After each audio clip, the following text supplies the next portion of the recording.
नमस्कार अनि स्वागत छ सम्पूर्ण शास्त्रप्रेमी जनहरूमा मेरो युट्युब च्यानल अमृत सापकोटामा।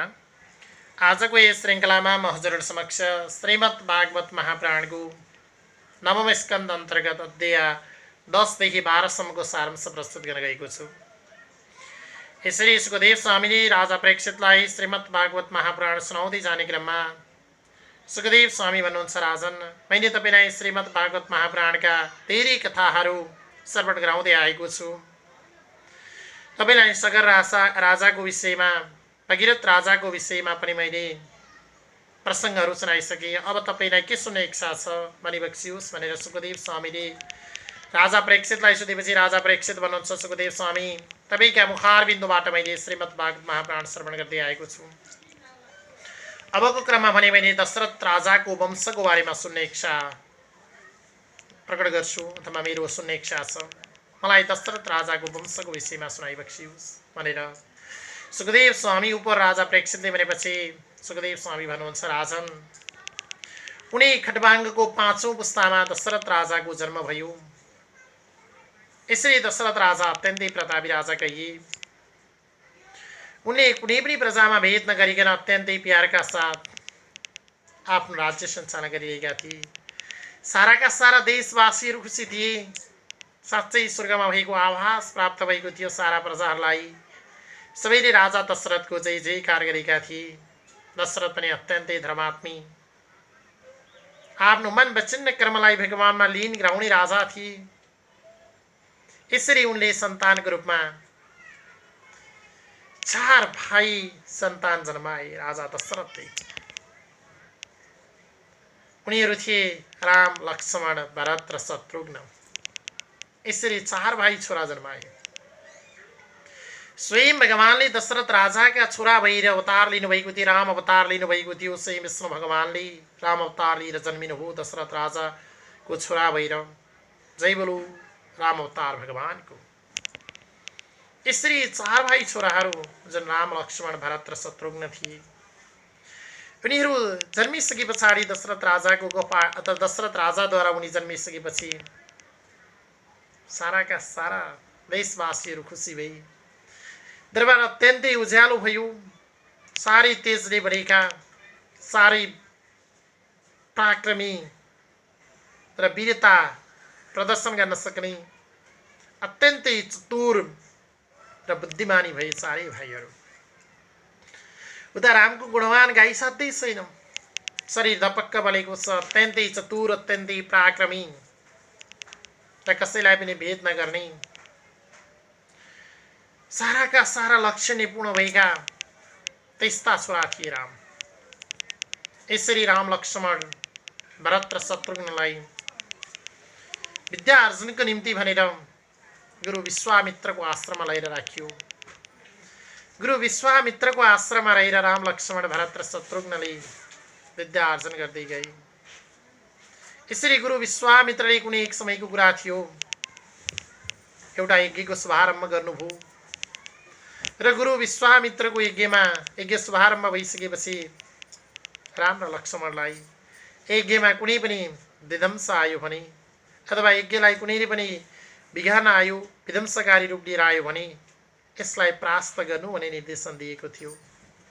यसरी गुरु विश्वामित्रको यज्ञ सञ्चालन भइरहेको थियो। त्यही क्रममा अत्यन्तै दुराचारी, अत्यन्तै पराक्रमी, बहादुर र आफ्नो बलको घमण्ड गर्ने राक्षसले पटक पटक आउँदै विश्वामित्रको यज्ञलाई विध्वंस गर्ने प्रयास गर्यो। उसले गुरु विश्वामित्रको यज्ञ चलिरहन्थ्यो। अवनादि कर्म भएको बेलामा माथिबाट राक्षसले सर एउटा गडामा रगत ल्याउँथ्यो र अग्निकुण्डमा हालिदिन्थ्यो। गुरु विश्वामित्रको यज्ञ विध्वंस हुन्थ्यो। यज्ञ विध्वंस भइसकेपछि पुनः मन्त्रद्वारा त्यसलाई शुद्ध गरेर अभिमन्त्रित गरेर यज्ञलाई अभिमन्त्रित गरेर यज्ञ अगाडि बढाइन्थ्यो। फेरि आउँथ्यो राक्षसले माथिबाट बादलबाट सेकिने गरी अदृश्य रूप लिएर आउँथ्यो। शरररर हा हा हा हा हा गर्दै एउटा घडाबाट रगत खनाउँथ्यो र यज्ञलाई विध्वंस गर्थ्यो। यसरी पटक पटक दुःख दिइसके पछाडि रामले आफ्नो बाणलाई खिचेर अथवा आफ्नो धनुष बाणलाई लिएर धनुष बाण खिचेर पड्काइदिनुभयो र त्यो दुष्ट राक्षसलाई मारिदिनुभयो। गुरु विश्वामित्रको यज्ञको संरक्षण गर्नुभयो। यज्ञ सुचारू भयो, यज्ञ समापन भयो। त्यस पछाडि गुरु विश्वामित्रको आश्रममा अनेक राक्षसहरू आएर पटक पटक गुरु विश्वामित्रले आफ्ना बटुकोलाई पढाइरहेको बेलामा, शिक्षा दिइरहेको बेलामा अवरुद्ध गर्न गरे। ती साराका सारा राक्षसलाई मारेर गुरु विश्वामित्रको आश्रमलाई पनि बचाइबक्सियो भने उहाँको यज्ञ पनि त्यस्ता दुष्ट पराक्रमी अथवा बलवान राक्षसलाई मारेर गुरु विश्वामित्रको यज्ञ पनि बचाउनु भयो। यसरी रामले त्यत्रो यज्ञ बचाइसकेपछि गुरु विश्वामित्रले रामलाई साथ दिएर जनकपुरमा, जहाँ नेपालको मिथिलाञ्चल क्षेत्रमा पर्छ, यो जनकपुरमा सीताको विवाह अथवा सीताको स्वयंवर हेर्नका लागि भनेर रामलाई लिएर गुरु विश्वामित्र जनकपुर धाम पुग्नुभयो। यसरी जनकपुर धाममा जाने क्रममा त्यहाँ जनकी छोरी सीता थिइन्। उनको स्वयंवरको कार्यक्रम थियो। उसलाई स्वयंवर आफै वर रोज्न पाउने अधिकार सीतालाई दिएको थियो। तर एउटा शर्त थियो त्यहाँनिर जनकको। एउटा शिवधनु राखिएको थियो, जुन शिवधनुलाई 300 जनाले मात्रै हल्लाउन अथवा उठाउन सक्थे। तर राजा जनकले यस्तो शर्त राखेका थिए कि जसले जुन राजा अथवा जुन राजकुमार अथवा जुन वीर पुरुष आएर यस शिवधनुलाई उठाएर सजिलै भाँच्न, तोड्न र फ्याँक्न सक्छ, त्यो महान पुरुषलाई मात्रै मैले मेरी छोरी सीता सुम्पिदिनेछु, अन्यथा सीताको विवाह हुने छैन भनेर जनकले एउटा शर्त राखेका थिए। साराका सारा देशहरूबाट अत्यन्तै पराक्रमी राजकुमारहरू, राजाहरू, अत्यन्तै वीर पुरुषहरू त्यहाँ गएका थिए र कसले पहिला शिवधनु तोड्ने र सीतालाई विवाह गर्ने भन्ने त्यहाँ प्रतिस्पर्धा चलिरहेको थियो। शिवधनु उछाल्ने प्रतिस्पर्धा सुरुवात भयो। यता सीताले हातमा माला लिएर बसेकी थिइन् स्वयंवरका लागि। उनको रूपले अत्यन्तै बलेको थियो। साराका सारा जगत उज्यालो बनेको थियो। अत्यन्तै रूपले बलेकी थिइन् सीता र सबैको लागि एउटा आदर्श नारीको रूपमा उनी त्यहाँ अगाडि खडा थिइन्। उसले कुन महान पुरुषले अथवा कुन वीर पुरुषले शिवधनु भाँच्नेछ, उचाल्नेछ, फ्याँक्नेछ अनि त्यसैलाई मैले वरमाला लगाइदिनेछु र मेरो पतिको रूपमा लिन पाउनेछु भनेर माला लिएर बसेकी थिइन्। सीताका सङ्गीहरू पनि त्यहाँबाट लौ त कसले उचाल्न सक्दो रहेछ भने हेर्दै थिए। यता प्रतिस्पर्धाको सुरुवात भयो। महान पराक्रमी राजाहरू, अत्यन्तै वीर पुरुषहरू, राजकुमारहरू जाँदै शिवधनु उचाल्ने प्रयास गर्न थाले। साराका सारा परिश्रम लगाउँदै उनले शिवधनु उचाल्न खोज्थे। शिवधनु यहाँ राछु छैन, एक रम पनि तलमाथि सरेन। उचालिने, भाँच्ने, फ्याँक्ने कुरो त बढै जाओस्, एक रम पनि सर्दैन। लङ्काको राजा रावण, जसको अत्यन्तै बलको अभिमान थियो, घमण्ड थियो, म सारा जगतलाई तोड्न सक्छु भन्ने घमण्ड लिएर गएको थियो। त्यो लङ्काको राजा रावणले शुद्ध शिवधनुलाई हल्लाउन पनि सकेन, माच्न त के एक रम तलमाथि सार्न सकेन। सीताले हेरेको हेरेछ, जनक राजाले हेरेको हेरेछन्। अहो, कुनै पनि वीर पुरुषले सक्दैनन्, के हो त यस्तो दुर्भाग्य हो, सीताको विवाह नहुने हो कि भनेर सङ्गीहरूले कुरा काट्न थाले। यता गुरु विश्वामित्र सँग गएर राम पनि टुप्लुक्कै एउटा छेउमा बसेका थिए। त्यस पछाडि गुरु विश्वामित्रले भन्नुभयो, बाबु राम तिमी गएर विचार गर्छौ कि भने गुरु विश्वामित्रले मात्रै भन्नुभएको थियो। त्यहाँ भएका जति पनि महान वीर पुरुषहरू थिए, अत्यन्तै जति पनि राजा थिए, राजकुमार थिए, उपहास गरेर हाँस्न थाले। ओहो, हामी जस्ता वीर बलवानहरूको त केही कुरो चलेको छैन भने यस्तो भर्खरेको दुधै बच्चा जसको ओट निचर्यो भने दुध आउँछ, यस्तो बच्चाले शिवधनु क्यारी उचाल्ला, क्यारी चला, यो त सम्भवै छैन। सबैले उपहास गर्न थाले।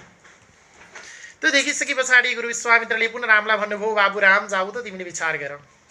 त्यस पछाडि गुरु आज्ञा पालन गर्नका लागि राम उठी रामको शिरमा हात राख्दै गुरु विश्वामित्रले भनिदिनु भयो, बाबु तिमीले शिवधनु उचाल्न सक्नु र उनी सीतालाई स्वयं गरी तिम्रो विवाह गर्नुपर्नेछ भने गुरु विश्वामित्रले वरदान दिनुभयो। गुरु विश्वामित्रको आशीर्वादलाई लिएर राम पनि शिवधनु भएको ठाउँमा पुग्नुभयो र शिवधनु उचाल्नुभन्दा अगाडि शिवधनुलाई उहाँले दण्डवत गर्दै साराका सारालाई दण्डवत निवेदन चढाउँदै, हो मैले प्रयास मात्रै गर्छु, हेरौँ के हुन्छ भनेर सबै भगवानलाई सम्झेर, उहाँ त स्वयं भगवानको रूप हुनुहुन्थ्यो, भगवानको अवतार लिएर आउनु भएको थियो, नसक्ने त कुरै थिएन। तर त्यो भगवानको लीला त परम्परा थियो। अरूको अगाडि एउटा सामान्य दुधै बच्चा देखिनु भएको थियो अनि साराका सारा वयसले सक्दैन भनेका थिए। उता सीताले पनि यस्तो बच्चाले त के गरिसक्ला भनेकी थिए। तर सीताको त्यो रूप अथवा सीताले त्यो रामलाई देखेर सीता पनि आफ्नै अत्यन्तै आकर्षित भइसकेकी थिइन् र सीताले सोचेकी थिइन् यो बच्चाले अथवा यो व्यक्तिले शिवधनुलाई उचालिदियोस् भनेर। यसरी गुरु विश्वामित्रको एकातिर वरदान थियो, आशीर्वाद थियो, स्वयं भगवानका रूप हुनुहुन्थ्यो राम। त्यस पछाडि सबैले लगाएको बलभन्दा त्यो 300 जनाले हल्लाउन चलाउन पनि नसक्ने शिवधनुलाई जुरुक्कै उहाँले उचालिदिनु भयो र उखु भाँचे जस्तै पट्ट भाँचिदिनु भयो र निकै टाढा दूरीसम्म उहाँले फ्याँकिदिनु भयो शिवधनुलाई। त्यो देखिसकेपछि जो अगाडि उपहास गरेका थिए उनी लज्जित भई, अत्यन्तै लज्जित भई। कोहीले रामले उचाल्न सके भनेर कोहीले ताली मार्दा भई, कोही साह्रै खुसी भई, कोही लज्जित भई। तर जुन लङ्काको राजा रावण थियो त सीताको रूपदेखि पहिले मोहित भइसकेको थियो, तर आफूले गर्न सकेन र रामले उचालेको देखेपछि अत्यन्तै रिस व्यक्त गर्न खोज्यो, तर त्यो रिस व्यक्त गर्नु बेकार थियो। त्यस पछाडि साह्रै असन्तुष्टि हुँदै त्यो बदला लिने विचार गरेर लङ्काको राजा रावण पनि आफ्नो विमानमा चढेर लङ्कातर्फ फर्कियो भने यता सीताले भगवान अवतारको रूपमा गएका जुन राम थिए, रामलाई स्वयंवर गराइन् र राम र सीताको विवाह भयो। यसरी सीताका अन्य 3 बहिनीहरूसँग रामका अन्य 3 भाइहरूको पनि विवाह भयो र चारै भाइ जुन राम, लक्ष्मण, भरत र शत्रुघ्नको विवाह उनी सीताका बहिनीहरूसँग गरियो। चारै भाइको विवाह गरियो, दरबारमा पठाइयो। यसरी अत्यन्तै प्यारका साथ बसिरहेको क्रममा जुन भरतलाई राजा बनाउने दृष्टि राखेर अथवा सौतानी आमाले राजा दशरथलाई मन जितिसके पछाडि अथवा दशरथलाई कुबुद्धि भरिसके पछाडि उनी दशरथ अथवा रामका पिता श्री दशरथको आज्ञा अनुसार साराका सारा राज्यलाई छोडेर, ऐश्वर्यलाई छोडेर, दरबार मित्र आदि सबैलाई त्यागेर पिताको वचनलाई पालन गर्नका लागि एउटा सत्पुत्रले पिताको वचनलाई पालन गर्नुपर्छ भन्ने सम्झेर भाइ लक्ष्मण र श्रीमती सीतालाई लिएर राम 14 वर्षका लागि वनवास जानुभयो। यसरी वनवासमा जाने क्रममा उहाँले धेरै दुःख कष्टहरू सहनु पर्यो, धेरै राक्षसहरूलाई उहाँले मार्नुभयो, धेरै राक्षसहरूसँग युद्ध गर्नुभयो, धेरै अप्ठ्यारो पर्यो। जङ्गली ती घोच्ने गाडाले कति रामका, लक्ष्मणका, सीताका पाइलामा घोचेको थियो, कति राक्षसको कुदृष्टि भयो, बाटोमा साह्रै अनर्थ भइरहेको थियो। तर आफ्नो धनुले खिच्दै रामले मार्दै जानुहुन्थ्यो, साराका सारा समस्या दूर गर्दै राम रहनुभएको थियो। त्यही क्रममा लङ्काको राजा रावणले राम वनवास गएको छ भन्ने कुरो थाहा पाएर आफ्नै बहिनी सुपर्णखालाई पनि त्यही राम वनवास गएको क्षेत्रमा, त्यही जङ्गलमा पठाउँछ र रावणको आज्ञा अनुसार रावणकी बहिनी जुन शूर्पणखा थिए त्यो आउँछ र रामसँग विवाह गर्ने चाहना व्यक्त गर्छ। त्यसपछि रामले मसँग सँगै मेरो धर्मपत्नी सीता छिन्, मैले तिम्रो जुन प्रेम स्त्रीको अथवा जुन यस्तो रूपमा भलेकी स्त्री आउँदा पनि मैले तिमीलाई स्वीकार गर्न सक्दिनँ, मैले विवाह गर्न सक्दिनँ भनिदिनु भयो। किनभने रावणकी बहिनी सुपर्णखा अत्यन्तै परम सुन्दरी भनेर त्यहाँ आएकी थिए। यसरी रामले विवाह गर्न अस्वीकार गरेपछि रामलाई झम्टिन गएकी थिए, तैँले मलाई विवाह गर्दैनस् त, ल कसरी गर्दैनस् भने ज्याप रामलाई झम्टिन गएकी थिए। त्यही क्रममा रामले च्वाट्ट उसको नाक काट्दिनु भयो र त्यहाँबाट नाक छाम्दै रुँदै त्यहाँबाट भागी र लङ्का पुगे। त्यस पछाडि रामले खर्म, दूषण, त्रिशिर नामका धेरै राक्षसवादी यस्ता इत्यादि 14,000 राक्षसलाई मारेर उहाँले धेरैको उद्धार गर्दै वनवासमा रहनुभयो।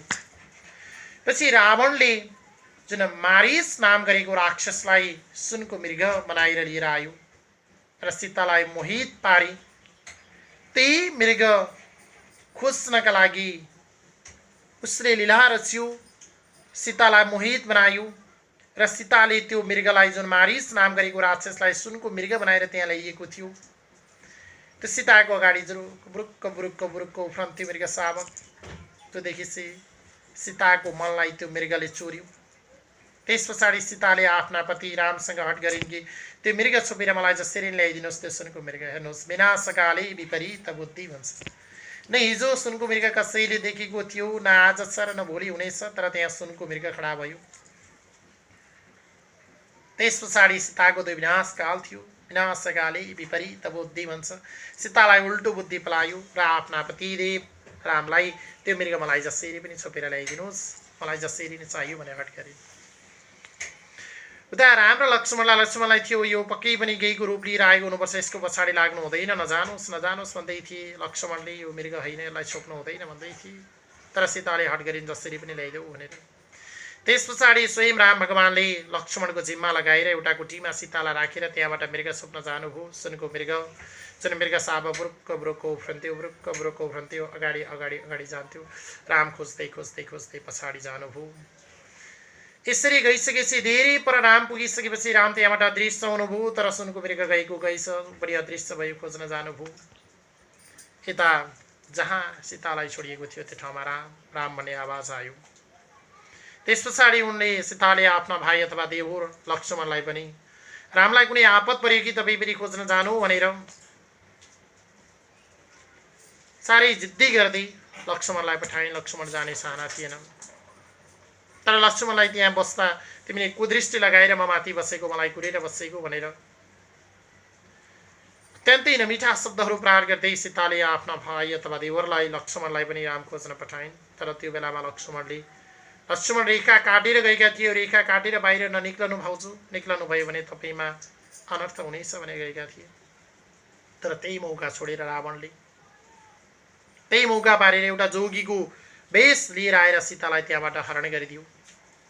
यसरी सीतालाई हरण गरेर लङ्काको राजा रावणले आफ्नो पुष्पक विमानमा राखेर लङ्कातर्फ उड्यो।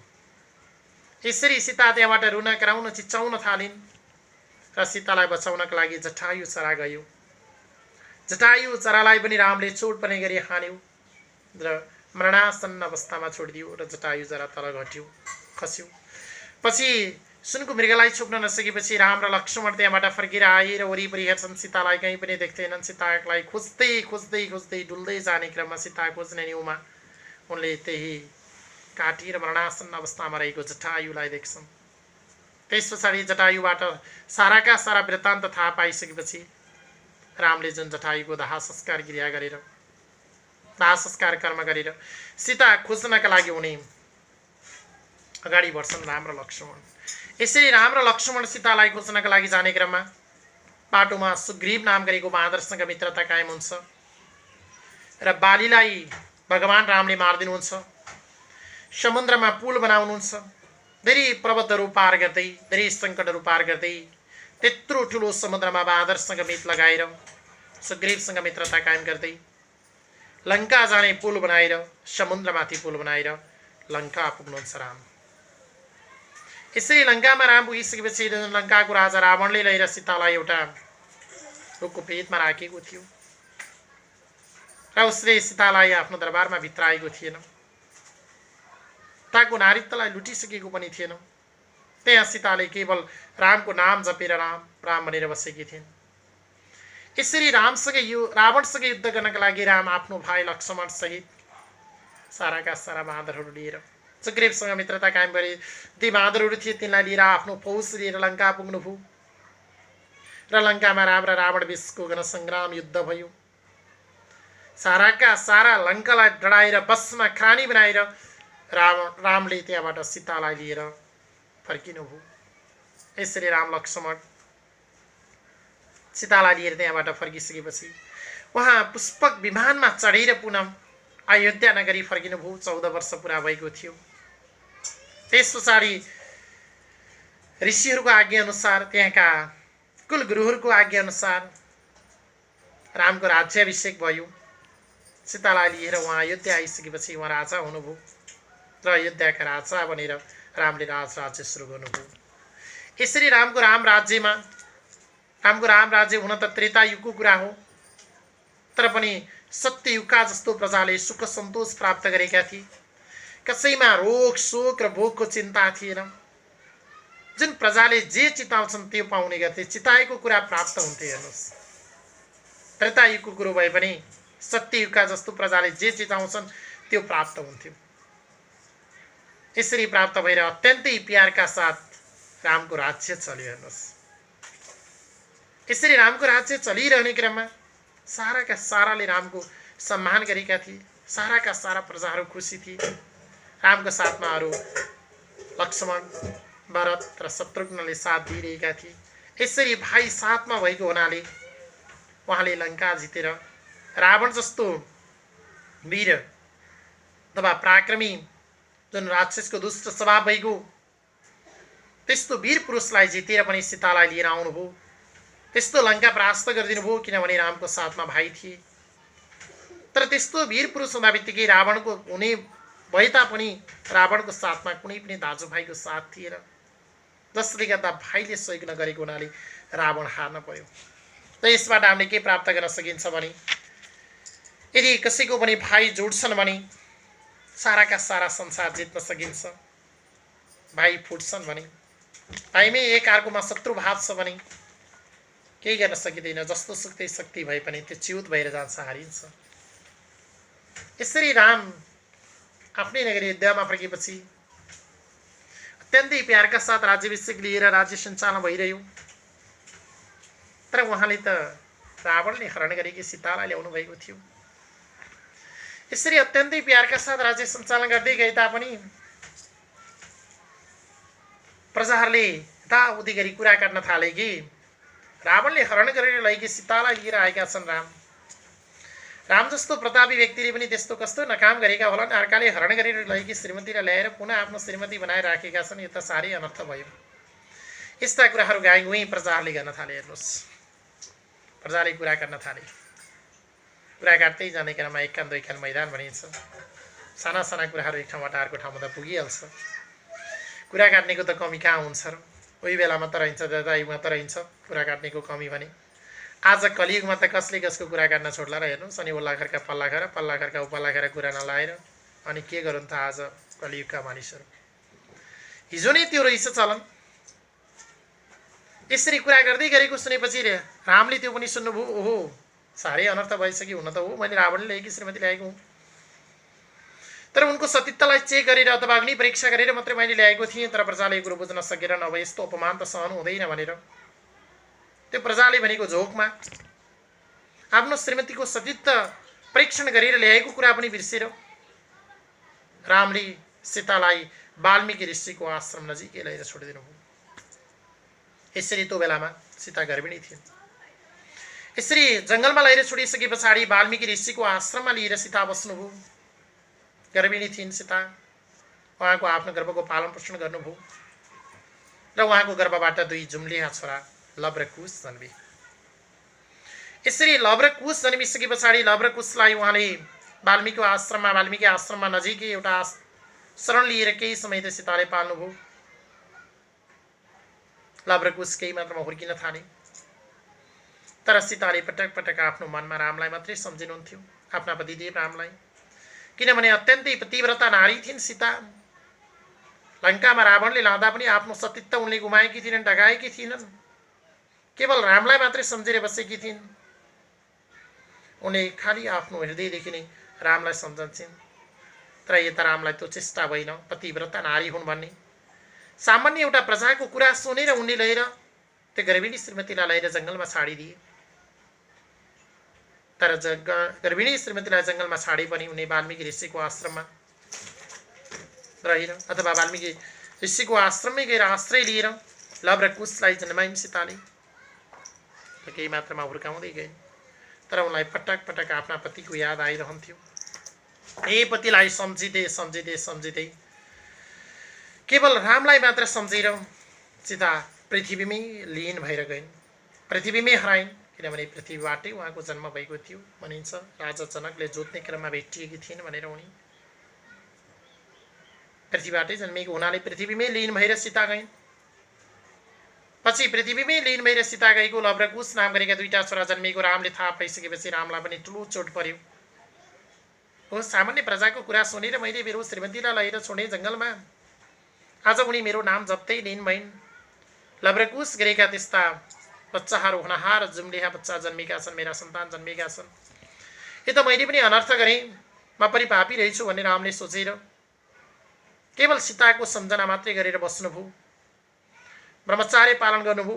त्यस पछाडि राम भगवानले पनि कुनै विवाह गर्नु भएन, केवल सीतालाई मात्रै सम्झिनुभयो। तर उहाँले प्रजाको विश्वासलाई दिलाउनको लागि अथवा प्रजालाई खुसी बनाउनको लागि जङ्गलमा लिएर छोड्नुभयो। आफ्नो श्रीमतीलाई ग्रहण गरेर घरमा ल्याउन सक्नु भएन रामले पनि। हेर्नुहोस्, कुरा काट्नेले सारा बिगार्छन् भन्ने यही नै हो। एउटा प्रजाले कुरा काटेको स्वयं राम भगवानले त जितेर ल्याउन सक्नु भएन भने आज तपाईँ हामी कलियुगका मान्छे कुरा काट्नेको मुख छोपेर अथवा कुरा काटेका छन् त कान छोपौँ भनेर कहाँ सकिन्छ र आज? न त कान ढाक्न सकिन्छ न त कुरा काट्नेको मुख छोप्न सकिन्छ। तिनै कुरा काट्नेले यताका कुरा उता, उताका कुरा तल, तलका घर तल्ला घरका माथिल्ला घर, माथिल्ला घरका पल्ला घर बनाएर साराका सारा आज जगत भ्रष्ट बनाइसके। हिजो त्यही बेलामा कुरा काटेको पनि रामले रोक्न सक्नु भएन। प्रजाले फेरि कुरा काट्छन्। यी कुरा काट्नेहरूको मुख छोप्नुपर्छ भनेर प्रजालाई खुसी बनाउनको निम्ति आफ्नो श्रीमती त्याग्नु भयो। जुन श्रीमती सीताले पटक पटक रामको नाम जप्दै आफ्नो जीवनलाई पृथ्वीमै लीन गरिदिन्। त्यस पछाडि रामले पनि आफू ब्रह्मचारीमा रहेर उनी सीतालाई सम्झेर 13,000 वर्षसम्म राज्य गर्नुभयो। राम राज्य अत्यन्तै प्यारका साथ सत्य युगका जस्तो भएर कहियो। त्यस पछाडि उहाँ राम 13,000 वर्ष राज्य गरेपछि ब्रह्मलोकमा जानुभयो। यसरी श्रीरामले राज्य गरिसके पछाडि त्यस पछाडि क्रमशः अथवा श्रीरामको अथवा राम भगवानको वंशमा कुश, अतिथि, निषद, नभ, पुण्डरीक, सेमदन्वा, त्यस्तै देवानिक, अनिह, परिधान लगायत यस्तै यस्तै यस्तै यस्तै आएर जहाँ अन्तिममा इक्ष्वाकुको वंश आइसके पछाडि श्रीरामको वंश समाप्त भयो। जय बोलो श्रीमद् भागवत महापुराण को। जय बोलो श्री राम अवतार भगवान को। ओम नमो भगवते वासुदेवाय।